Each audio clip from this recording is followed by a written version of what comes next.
The message coming out of Washington right now is simple. The Middle East is calming down.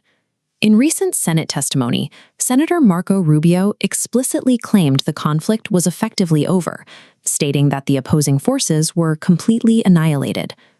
At the same time, the United States Central Command, or CENTCOM, continues to issue public statements referencing an ongoing ceasefire in the region. But what is actually happening overseas looks like this.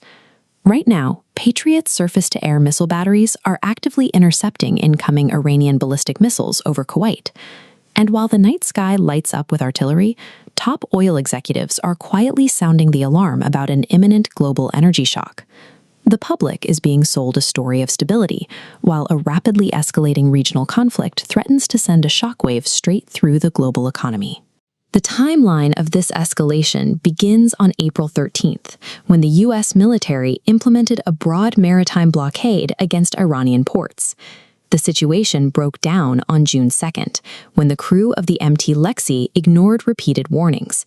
U.S. forces fired a Hellfire missile directly into the ship's engine room. Iran's military retaliated immediately, targeting a commercial vessel attempting to navigate the Strait of Hormuz. The U.S. military then launched a self-defense strike, bombing an Iranian ground control station on Keshm Island. In response, the Islamic Revolutionary Guard Corps, the IRGC, launched a massive synchronized wave of drone and ballistic missile attacks targeting American military interests across Bahrain, Iraq, and Kuwait. In less than 24 hours, the enforcement of a single blockade order triggered a multi-nation exchange of ballistic missiles. Now, the military situation is entirely uncontained. The IRGC is openly leaning into this aggressive posture, issuing a public declaration that the era of hit and run is over. We know their ballistic missiles targeted the Ali al-Salam airbase in Kuwait, injuring at least 5 service members and contractors. Yet official statements from Western authorities insist these injuries were simply caused by falling debris. At the same time, a US and a UK soldier were killed at an airbase in northern Iraq. The official explanation from the US and UK governments is that they died during a training exercise. By obscuring the real causes behind these casualties, governments avoid having to admit that their regional deterrent strategy has failed and that their forces are currently engaged in an active war. This shadow war is now spilling beyond military outposts and into a hyper-fragile global energy supply chain.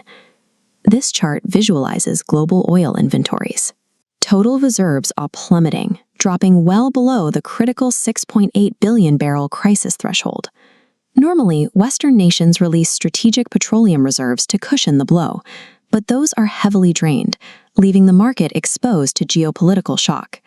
Industry leaders, including Exxon's Senior Vice President Neil Chapman, are explicit warning that this specific combination of low inventories and military conflict will cause an extreme price surge in a matter of weeks.